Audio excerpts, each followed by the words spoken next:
Look closely at the device in your hand, or the screen you're watching this on. It likely holds more raw computing power than all the combined resources NASA used to put humans on the moon. Pause for a moment and consider that. How did we leap? From room-sized behemoths struggling with basic arithmetic to globally connected networks and pocket-sized supercomputers in little more than a human lifespan. It wasn't a single invention, nor a straight line of progress. It was a revolution, often unfolding in plain sight, yet driven by untold stories of ambition, rivalry, and relentless innovation. This isn't just the history of the computer. This is the untold story of how computers took over the world. Today, these machines form the invisible architecture of our civilization, powering global economies, shaping our communication, accelerating scientific discovery, and even defining our leisure. Understanding their journey is understanding the forces that shape our present and future. Join us as we delve deep into this extraordinary saga. We'll trace the origins back to mechanical dreamers, witness the digital dawn forged in wartime urgency, track the fierce battles for the desktop, navigate the explosion of the internet, and arrive at the ubiquitous computing of today. We will uncover the key breakthroughs, the forgotten pioneers, and the pivotal moments that put computation at the heart of everything. Prepare to discover how the world was rewritten, one calculation at a time. To truly understand how computers conquered our world, we must first journey back to a time long before them. A time defined by the limits of human calculation and information management. Before the silicon chip, before the vacuum tube, even before electricity was commonplace, humanity grappled with numbers, patterns, and data on an ever-increasing scale. Commerce expanded across continents. Astronomers charted the heavens with growing precision. Governments needed to count burgeoning populations, and scientists sought to unravel the universe's mathematical secrets. The bottleneck wasn't always a lack of information, but the sheer, laborious effort required to process it accurately and swiftly. Mistakes in navigation tables could wreck ships. Errors in engineering calculations could doom bridges. The simple act of compiling a census could take years, rendering the data obsolete almost before it was complete. The need for faster, more reliable calculation was becoming acutely apparent. For millennia, ingenuity provided partial answers. The abacus, a remarkably efficient tool dating back thousands of years, aided arithmetic across cultures. Intricate, astronomical clocks, marvels of medieval engineering, could predict celestial movements. Logarithms and slide rules, developed in the 17th century, drastically simplified complex multiplication and division for scientists and engineers. These were powerful aids, extensions of the human mind, but they still relied entirely on human operators for every step, every decision. The dream wasn't just assistance, it was automation. An unlikely catalyst emerged not from the halls of mathematics, but from the workshops of the textile industry. In the early 1800s, Joseph-Marie Jacquard perfected a loom that could weave incredibly complex patterns automatically. Its secret?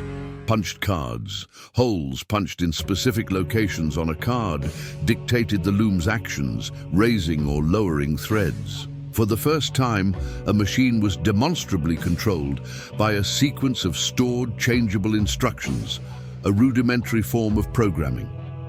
This concept resonated deeply with an English mathematician, Charles Babbage. Frustrated by the tedious and error-prone process of producing mathematical tables, Babbage envisioned machines that could calculate automatically. His first design, the difference engine, conceived in the 1820s, was a colossal mechanical calculator intended to tabulate polynomial functions. But Babbage's genius didn't stop there. His subsequent vision, the analytical engine, designed largely between the 1830s and 1850s, was a breathtaking conceptual leap. It possessed features uncannily parallel to modern computers: a mill for calculations, the CPU, a store for holding numbers, memory, input via punched cards, and output capabilities. It was designed to be a general-purpose, programmable calculating machine. Working closely with Babbage, Ada Lovelace, a gifted mathematician, grasped the analytical engine's potential perhaps even more profoundly than its inventor. She recognized it could manipulate not just numbers, but any symbol according to rules, foreseeing applications far beyond mere calculation. Her detailed notes included what is often considered the world's first algorithm intended for machine execution. Yet, Babbage's magnificent engines remained largely theoretical marvels. Building these intricate brass and steel giants required manufacturing precision and funding far beyond the capabilities of the Victorian era. The dream of automated computation flickered, a vision ahead of its time. However, the utility of punched cards found practical, large-scale application towards the end of the century. Hermann Hollerith, facing the daunting task of processing data for the 1890 US Census, developed electromechanical tabulating machines that read information encoded on punched cards, drastically speeding up the process. Hollerith's tabulating machine company would eventually evolve into a cornerstone of the modern computer industry. IBM. Simultaneously, crucial mathematical groundwork was being laid. In the mid-19th century, George Boole developed a system of symbolic logic, Boolean algebra, reducing logical relationships to binary, true-false operations. At the time, its connection to calculating machines was not obvious, but this mathematical framework would prove absolutely fundamental to the design of digital circuits decades later. Thus, by the dawn of the 20th century, the stage was set. The need for powerful computation was undeniable. The core concepts, programmability, stored data, logical operations, had been envisioned by brilliant minds. The practical use of punched cards for data processing was proven. The world was waiting for the next leap, the harnessing of a new force, electricity, to finally turn these mechanical dreams into electronic reality. The conceptual groundwork laid by Babbage, Lovelace, Hollerith, and Boole, combined with the proven utility of punched cards, set the scene. The need for automatic computation was clear, the ideas were crystallizing. But translating these intricate concepts into functioning machines required moving beyond complex clockwork and fully embracing the power of electricity. The spark was about to be lit, not in one place, but in several, often independently, driven by diverse motivations. One of the earliest and for a long time largely unrecognized pioneers emerged in Germany during the turbulent 1930s. Konrad Zuse, a civil engineer weary of the soul-crushing calculations required for his work, began building automatic calculating machines in the modest setting of his parents' Berlin apartment. His first attempt, the Z1, completed around 1938, was a fascinating hybrid, purely mechanical in operation, yet remarkably employing binary arithmetic, the two-state logic perfectly suited for electrical switches. Zuse quickly iterated, incorporating electromechanical telephone relays, readily available electrical switches, into his Z2 design. Then, in 1941, came the Z3. This machine, built with around 2,000 relays, read its instructions from punched celluloid film and could perform a range of arithmetic operations automatically. While its programming capabilities were not as flexible as later machines, lacking conditional branching initially, the Z3 stands as a monumental achievement, arguably the world's first operational program-controlled, fully automatic digital computer. Tragically, the Z3, along with most documentation of Zuse's groundbreaking early work, was destroyed in Allied bombing raids during World War II, obscuring his crucial contributions from the wider world for many years. Meanwhile, across the Atlantic, a different approach to automatic computation was taking shape at Iowa State College. Physics and mathematics professor John Vincent Atanasoff, similarly frustrated by the slow, laborious process of solving large systems of linear equations essential for scientific research, envisioned a machine that could bypass mechanical limitations entirely. Working intensely with his talented graduate student Clifford Berry between 1937 and 1942, he designed and constructed the Atanasoff-Berry computer, now known simply as the ABC. The ABC was revolutionary for its time. Instead of mechanical parts or electromechanical relays for calculation, it employed vacuum tubes, electronic components capable of switching states far faster.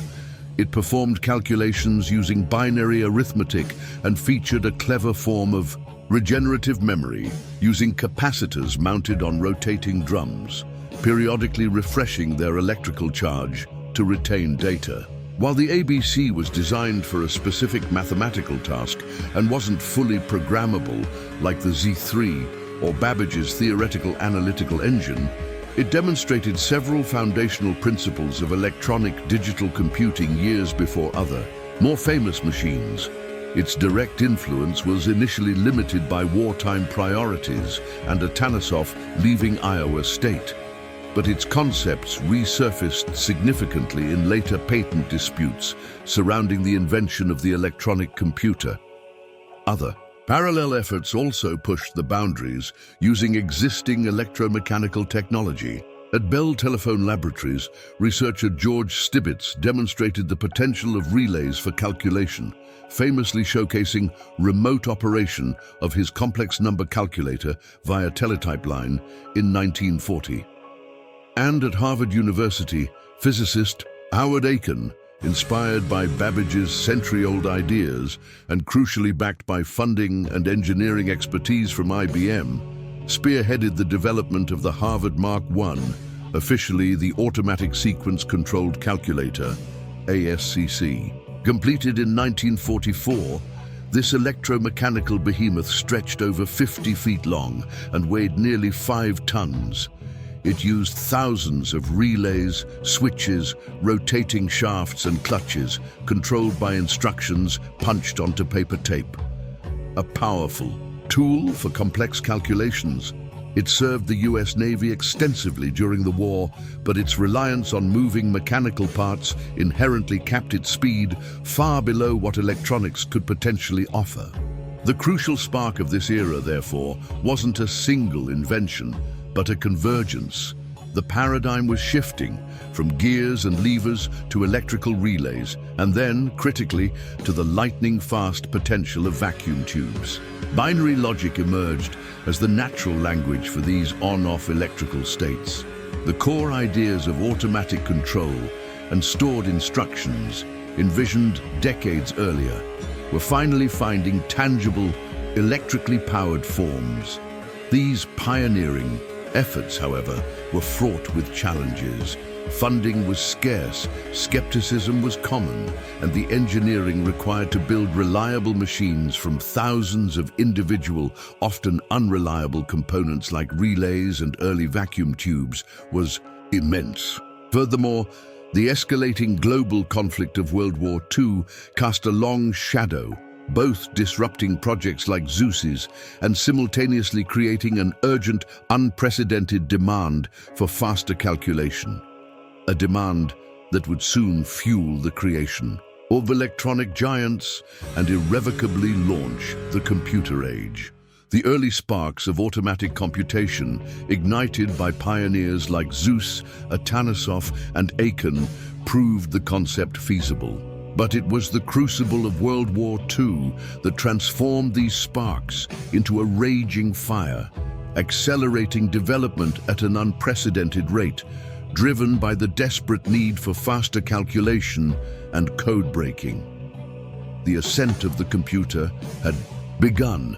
In Britain, shrouded in utmost secrecy at Bletchley Park, a team worked tirelessly to decipher encrypted German communications. While Alan Turing's work on breaking the Enigma cipher is legendary, the cracking of the even more complex Lorenz cipher used by German High Command required a different kind of machine. Engineer Tommy Flowers, frustrated by the unreliability of electromechanical devices, championed the use of vacuum tubes. The result was Colossus, operational by late 1943. Colossus wasn't a general-purpose computer like Babbage envisioned. It was a specialized electronic code-breaking machine.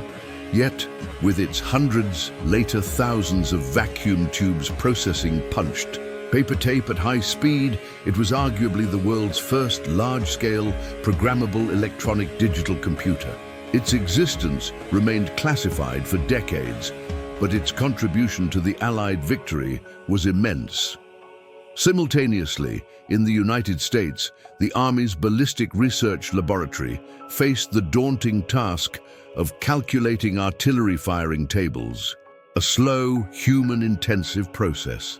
They commissioned John Morshley and J. Presper Eckert at the University of Pennsylvania's Moore School of Electrical Engineering to build a machine for the job. The result, unveiled to the public in 1946 after the war's end, was ENIAC. The electronic numerical integrator and computer ENIAC was a behemoth. It filled a massive room, weighed nearly 30 tons, contained over 17,000 vacuum tubes, thousands of resistors and capacitors, and consumed enormous amounts of power. Programming it was a painstaking process of manually setting switches and replugging cables. It operated in decimal, not binary, but it was blindingly fast for its time, capable of performing calculations thousands of times faster than any human computer or electromechanical machine like the Harvard Mark I. Hailed as a giant brain, ENIAC's public debut captured the world's imagination and dramatically demonstrated the power of electronic computation, even with its architectural limitations. Even before ENIAC was fully completed, its creators and consultants, including the brilliant mathematician John von Neumann, recognized its programming inflexibility as a major drawback. Discussions during the ENIAC project led to a pivotal conceptual leap, famously documented by von Neumann in his 1945 first draft of a report on the EDVAC. This report outlined the architecture for a new machine, the EDVAC, electronic discrete, variable automatic computer, and introduced the revolutionary stored program concept. The idea was simple yet profound. The computer's instructions, its program, should be stored in the machine's memory right alongside the data it was processing. The machine could then manipulate its own instructions, enabling far greater flexibility, speed, and the potential for tasks like compiling. This von Neumann architecture, though its sole attribution to him is debated as Morshley and Eckert contributed significantly, became the fundamental blueprint for virtually all computers that followed, right up to the present day. The race was on to build the first operational stored program computers. In the UK, the Manchester Baby, small-scale experimental machine, ran its first simple program in June 1948, followed quickly by the more developed Manchester Mark I and Cambridge's EDSAC. In the US, the EDVAC itself faced delays, but other machines, based on the IAS computer design developed at Princeton's Institute for Advanced Study under von Neumann, emerged. Seeing the commercial potential, Morshley and Eckert left academia to form the Eckert-Morshley Computer Corporation. Their goal, to build UNIVAC, the Universal Automatic Computer. Delivered to the US Census Bureau in 1951, UNIVAC-I became the first commercially produced electronic digital computer in the United States. It famously and accurately predicted Dwight D. Eisenhower's landslide victory in the 1952 presidential election based on early returns, bringing the power of computing into the public consciousness. UNIVAC utilized magnetic tape for input-output, a significant advance over punched cards, and found use in business applications, marking the true beginning of commercial computing. IBM, initially cautious about electronic computers under its founder Thomas Watson Sr., fearing they might displace their lucrative punched card machine business, soon realized the tide was turning. Driven by Thomas Watson Jr., IBM entered the electronic computer market decisively. Their 701 defense calculator, released in 1952 for scientific and military use, was quickly followed by the 702 for business. IBM introduced magnetic core memory, a faster and more reliable form of primary storage using tiny ferrite rings, which became the standard for years. They also pioneered crucial software developments. Recognizing the difficulty of programming in raw machine code, IBM's John Backus led the team that developed Fortran, formula translation, in the mid-1950s, a high-level programming language designed for scientific and engineering calculations, drastically simplifying the programming task. Around the same time, Grace Hopper, a UNIVAC pioneer, developed early compiler concepts, leading to languages that could be written in more English-like terms. The late 1950s witnessed another technological earthquake, the transistor. Invented at Bell Labs in 1947 by John Bardeen, Walter Brattain, and William Shockley, the transistor performed the same switching function as a vacuum tube, but was vastly smaller, consumed far less power, generated much less heat, and was significantly more reliable. By the end of the 1950s, transistors began replacing vacuum tubes in computer designs, ushering in the second generation of computers. Machines like the IBM 7090 and 7094, the Philco Transac S2000, and UNIVAC's 1100 series were faster, smaller, though still large by today's standards, and more dependable than their vacuum tube predecessors. This increased reliability and performance made computers viable for an even wider range of scientific and, increasingly, business tasks. The need for a standardized business programming language led to the development of COBOL, Common Business-Oriented Language, around 1959, heavily influenced by Grace Hopper's work, which became the dominant language for business data processing for decades. IBM, leveraging its technological prowess, marketing strength, and vast customer base, solidified its dominance in the mainframe market during this era.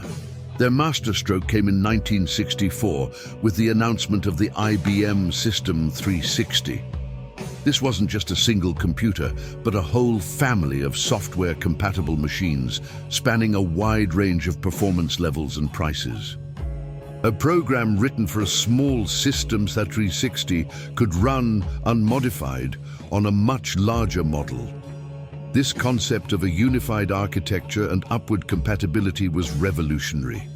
It allowed businesses to upgrade their hardware without rewriting all their software, a massive saving. The System 360 was an enormous gamble for IBM, requiring billions in development costs, but its success was phenomenal. It set the standard for mainframe computing for years, cemented IBM's market leadership, and introduced innovations like 8-bit, bytes, and solid logic technology, a precursor to integrated circuits. Even as the System 360 reigned supreme, the next wave of miniaturization was cresting, driven by the integrated circuit, IC, or microchip. Independently invented around 1958-59 by Jack Kilby at Texas Instruments and Robert Noyce at Fairchild. Semiconductor, the IC allowed multiple transistors, resistors, and capacitors to be fabricated on a single tiny piece of semiconductor material, typically silicon. This breakthrough promised even greater reductions in size, cost, and power consumption, coupled with further increases in speed and reliability. Computers built using ICs marked the third generation. while IBM incorporated ICs into later System 360 models and its successor, System 370, a new class of computer emerged, enabled by the lower cost and smaller size afforded by this technology, the mini-computer. Leading this charge was Digital Equipment Corporation, DEC, founded by Ken Olsen and Harlan Anderson. In 1965, DEC introduced the PDP-8, widely considered the first commercially successful mini-computer. Costing around $18,000, a fraction of a mainframe's price, the PDP-8 was small enough to fit in a lab or office department. It fostered interactive computing, where users could interact directly with the machine via terminals, a stark contrast to the batch processing environment of most mainframes. The PDP-8 and its successors like the hugely influential PDP-11 brought computing power within reach of smaller organizations, universities, and research labs, fueling innovation and nurturing the burgeoning hacker culture. Competitors like Data General, with its Nova mini-computer, quickly followed, intensifying competition and driving prices down further. Alongside hardware, software continued to evolve, with the development of more sophisticated operating systems enabling time-sharing, allowing multiple users to interact with a single computer simultaneously, and the creation of accessible programming. Languages like BASIC at Dartmouth College, designed specifically to make programming easier for students. In just 3 remarkable decades, the landscape had transformed utterly. From the first flickering vacuum tubes and room-filling giants, the relentless march of innovation, driven by war, commerce, and scientific curiosity, had led through stored programs, transistors, and integrated circuits. Powerful mainframes orchestrated the operations of large organizations, while nimble mini-computers began democratizing access to computing power. The components were shrinking, the speeds were increasing exponentially, and the cost was steadily falling. The stage was now perfectly set for the next, perhaps most dramatic act in this ongoing revolution, shrinking the entire processor onto a single chip and igniting the era of the personal computer. The integrated circuit had dramatically shrunk. Computers spawning powerful mainframes and accessible mini-computers that brought processing power closer to users. But the true revolution, the tipping point that would launch computing from specialized labs and large organizations directly into homes, schools, and small businesses, hinged on one further monumental step in miniaturization, compressing the entire central processing unit, the computer's brain, onto a single minuscule chip of silicon. That step was the microprocessor. In 1971, engineers at Intel, initially working on a custom chipset for a Japanese calculator manufacturer, created the Intel 4004, the first commercially available microprocessor. While relatively simple, it proved the concept was viable. Its successors, the 8-bit Intel 8008 and, crucially, the more powerful Intel 8080 released in 1974, provided the affordable, compact engine needed to power an entirely new class of machine, the microcomputer. The potential was immense, waiting for someone to harness it. The spark that truly ignited the personal computer revolution landed on the cover of the January 1975 issue of Popular Electronics magazine. It featured the Altair 8800, marketed as a kit by a small Albuquerque company named MITS, Microinstrumentation and Telemetry Systems. The Altair, built around the Intel 8080 chip, was incredibly basic by modern standards. Early users interacted with it not via keyboard or screen, but by flipping switches and interpreting patterns of blinking lights. Yet, its unprecedented price tag, under $500 for the kit, put a programmable computer within financial reach of electronics hobbyists and enthusiasts for the very first time. The response was electrifying and completely unexpected by MITS. Thousands of orders poured in, overwhelming the small company. Across the United States and beyond, computer clubs formed almost overnight, like the famous Homebrew Computer Club in Silicon Valley.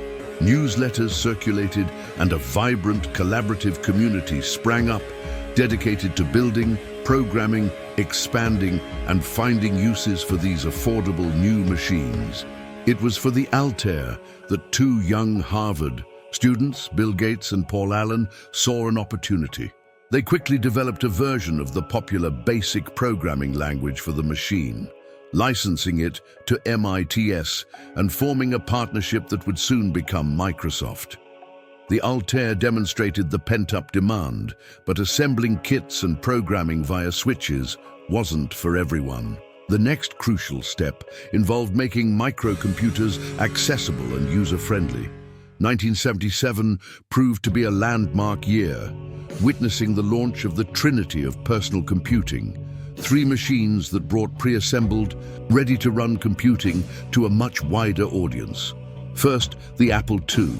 Designed primarily by engineering wizard Steve Wozniak and marketed with flair by Steve Jobs, the Apple II was revolutionary for its time.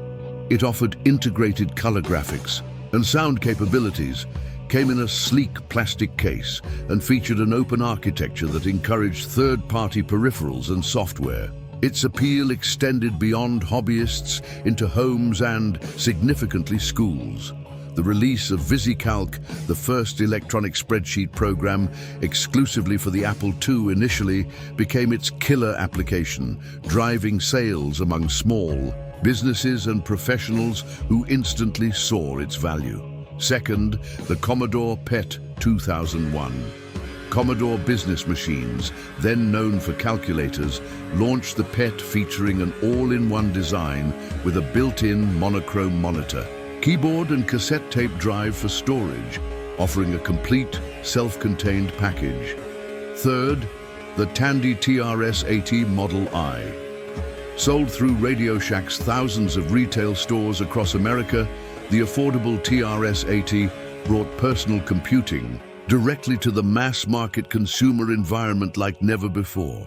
These machines, and others that quickly followed, transformed the landscape. Suddenly, owning and using a personal computer was a tangible possibility, not just a hobbyist dream. For several years, the established giant of the computing world, IBM, observed this chaotic, rapidly growing microcomputer market with cautious distance. But in August 1981, Big Blue made its decisive entry, and the impact was seismic. The IBM personal computer, Model 5150, was strategically different.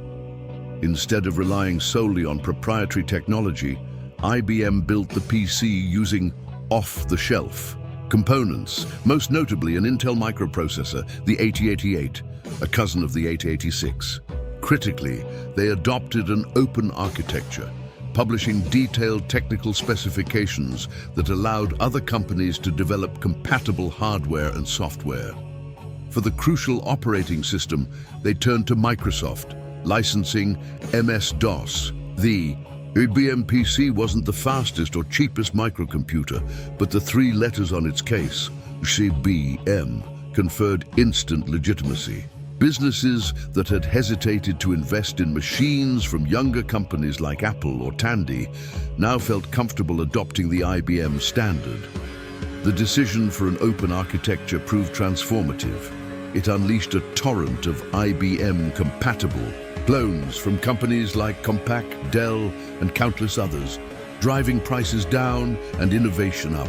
This ecosystem of compatible hardware, running MS-DOS and later Microsoft Windows, established a dominant standard in the business world that persists in many ways to this day. This explosion of personal computing, from hobbyist kits to the Apple II and the IBM PC standard, marked the true revolution. It sparked entirely new industries: software publishing, peripheral manufacturing, computer retail, technical magazines. It introduced concepts like word processing, spreadsheets, and databases to small businesses and individuals, boosting productivity. It launched the video game industry into a new dimension. It began fostering digital literacy and online communities. The computer, once the exclusive domain of large institutions, had firmly arrived on the desktop and in the home. Its takeover of the world was now well and truly underway. The arrival of the personal computer placed processing power on millions of desktops, fundamentally altering work, education, and entertainment. But this was far from the final act in the computer's relentless integration into our lives. The late 20th and early 21st centuries ushered in waves of innovation that didn't just refine computing, but redefined its very nature, making the takeover truly global, personal, and pervasive. Perhaps the most profound shift was the explosion of the internet, from a niche academic and military network into a global public utility, driven largely by the invention of the World Wide Web by Tim Berners-Lee in the early 1990s. His creation of HTML, HTTP, and the first web browser provided an intuitive, graphical way to navigate and share information online. Combined with the emergence of commercial internet service providers and user-friendly browsers like Mosaic and Netscape Navigator, the web unleashed an unprecedented flood of information and connectivity. The subsequent dot-com boom and bust, followed by the rise of Web 2.0 platforms centered on user-generated content and social networking, fundamentally rewired global communication, commerce, media consumption, and social interaction itself. Knowledge, connection, and commerce were suddenly accessible on an unimaginable scale. While the internet connected desktops, the next great leap untethered computing entirely, placing immense power directly into our pockets. The mobile revolution, catalyzed by the launch of Apple's iPhone in 2007 and the swift rise of Google's competing Android operating system, was transformative. These weren't merely phones with added features. They were sophisticated, pocket-sized computers equipped with multi-touch interfaces, powerful processors, GPS, high-resolution cameras, and access to burgeoning ecosystems of apps for nearly every conceivable purpose. Computing became truly personal, portable, context-aware, and perpetually connected to the internet, changing how we navigate, socialize, capture memories, manage finances, and access information on the move. Underpinning much of this increasingly connected mobile and data-intensive world is the paradigm of cloud computing. Instead of storing all data and running all software locally, processing and storage shifted to vast, centralized data centers operated by tech giants like Amazon Web Services, AWS, Microsoft Azure, and Google Cloud Platform. This model enabled incredible scalability for online businesses, allowed access to powerful computing resources on demand, fueled the rise of streaming video and music services, and popularized the software-as-a-service (SaaS) model, where applications are accessed online via subscription rather than purchased outright. The cloud became the invisible, indispensable infrastructure for much of our digital lives. This confluence of massive datasets generated online, accessible cloud infrastructure and continued advancements in processing power, particularly graphics. Processing units, or GPUs, initially developed for gaming by companies like NVIDIA, proving exceptionally adept at parallel processing, fueled a dramatic resurgence in artificial intelligence, AI, and machine learning, ML. Techniques like deep learning, inspired by neural networks, enabled computers to achieve remarkable performance in tasks once considered exclusively human domains. We saw breakthroughs in image recognition, natural language processing, allowing computers to understand and generate human language, complex strategy games, and now the burgeoning field of generative AI, capable of creating novel text, images, and code. AI today is no longer science fiction.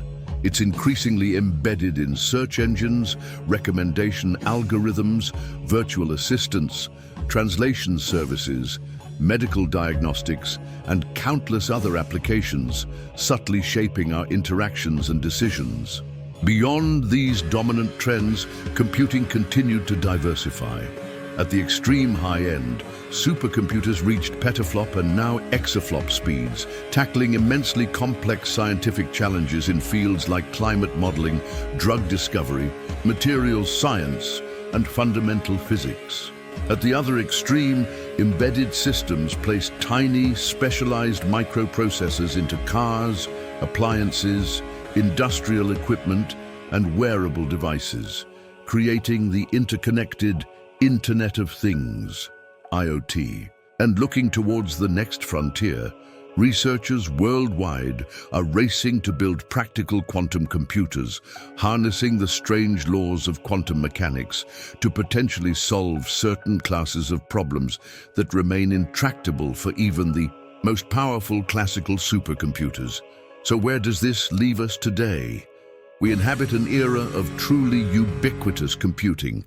Billions of people are connected online, carrying devices orders of magnitude more powerful than the room-sized mainframes of just a few decades ago. We generate and consume data on a scale that defies easy comprehension, zettabytes upon zettabytes.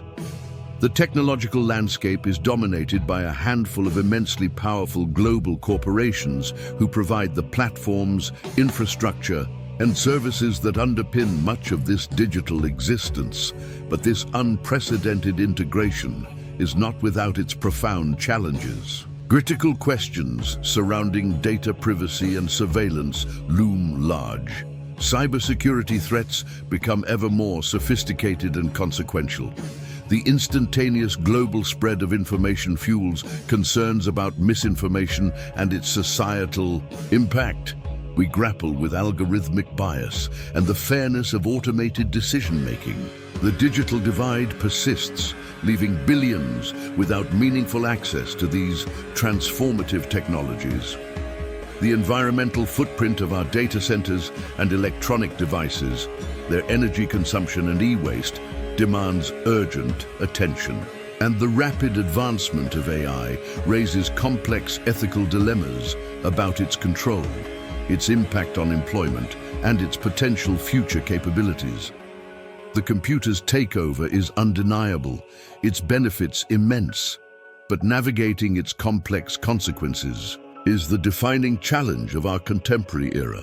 We've traced the computer's remarkable evolution, from the ambitious mechanical dreams of Babbage, through the flickering vacuum tubes of ENIAC, the transistor and integrated circuit revolutions, the rise of the personal computer, and onto the globally networked artificially intelligent systems that surround us today.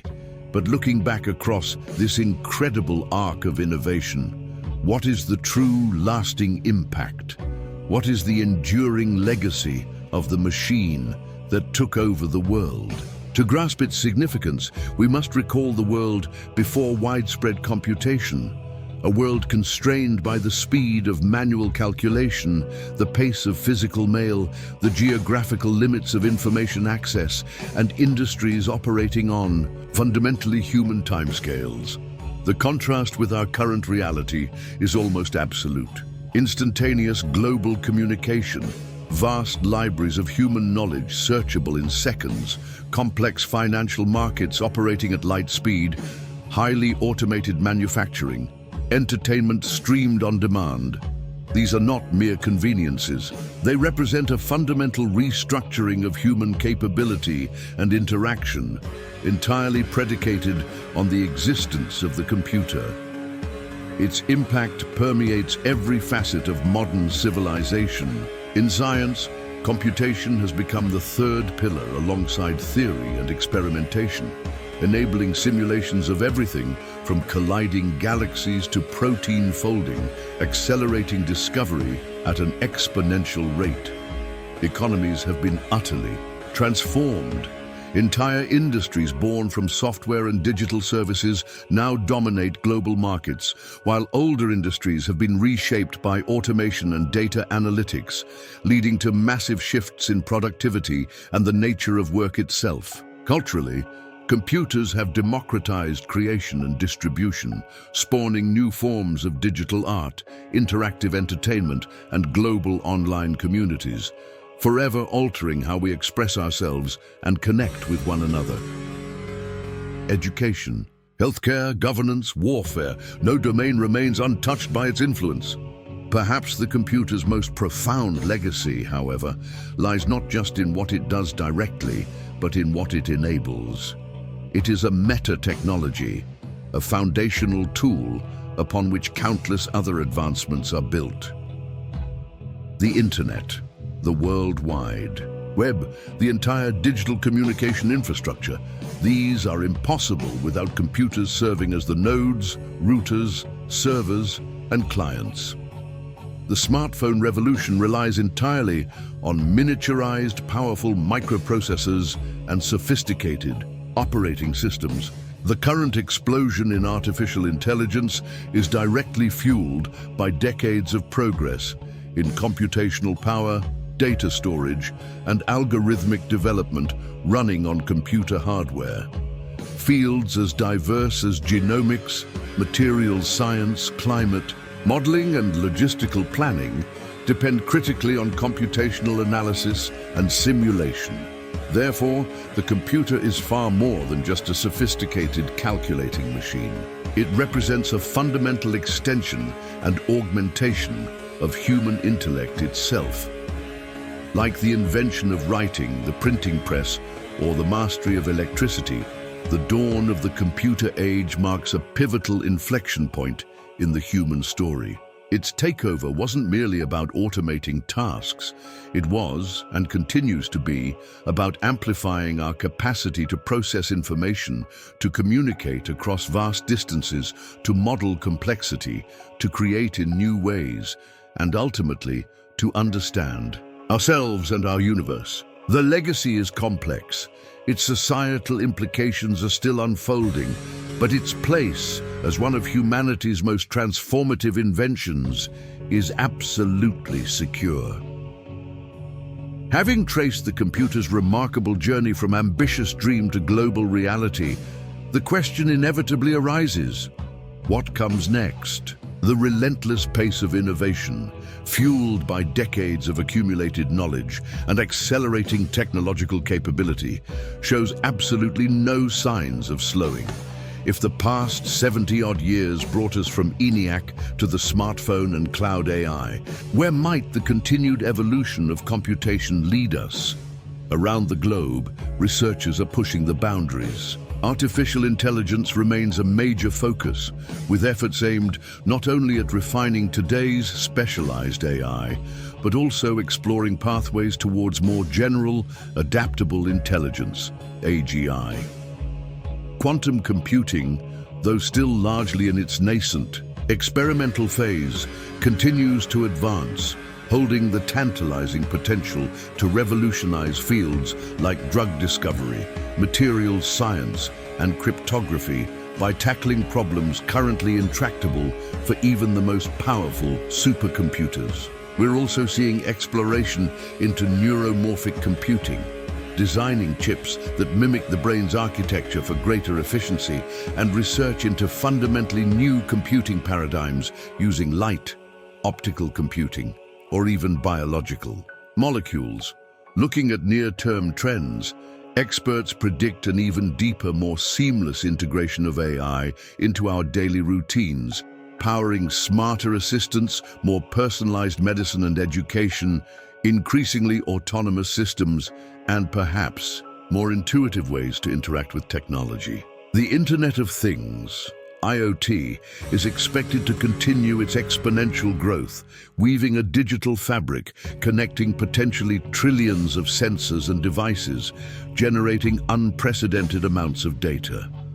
We may also witness significant progress in brain-computer interfaces, potentially offering new ways to control devices or even augment human capabilities, while the critical need for energy-efficient, sustainable computing, green computing, will undoubtedly drive significant innovation in hardware design and data center operations.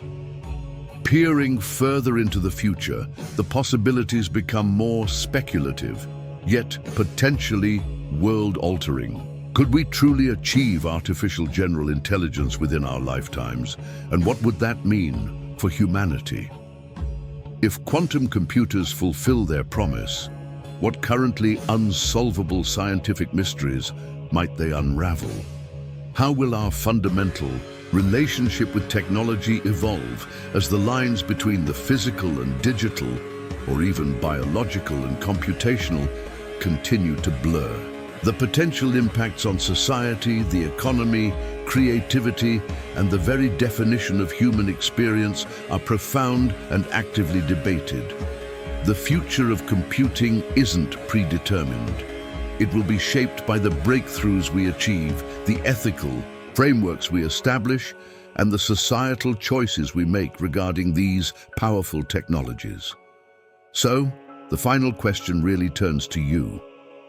What do you think lies ahead in the untold story of the computer? What future developments excite, or perhaps concern, you the most? Where do you predict the most significant changes will occur in the next decade or two? Share your thoughts, predictions, and hopes in the comments below. So, from those early conceptual sparks and room-sized calculating engines to the globally interconnected systems and pocket-sized powerhouses of today, we've journeyed through the incredible, often untold story of how computers took over the world. It's a narrative driven by relentless innovation, fierce competition, and undeniable human ingenuity, a force that continues to shape our reality at an ever-increasing pace. Thank you sincerely for joining us on this extensive exploration through the decades of digital revolution. If you found this journey through computer history insightful, please show your support by giving this video a like and share it with anyone else who might appreciate this deep dive. We're especially keen to hear your thoughts on what lies ahead. Please share your predictions and answers to our questions about the future, which we asked at the end of the last section, in the comments below. And finally, to ensure you don't miss our next exploration into the technologies and histories that define our modern age, make sure to subscribe to the channel and hit that notification bell. Thanks again for watching.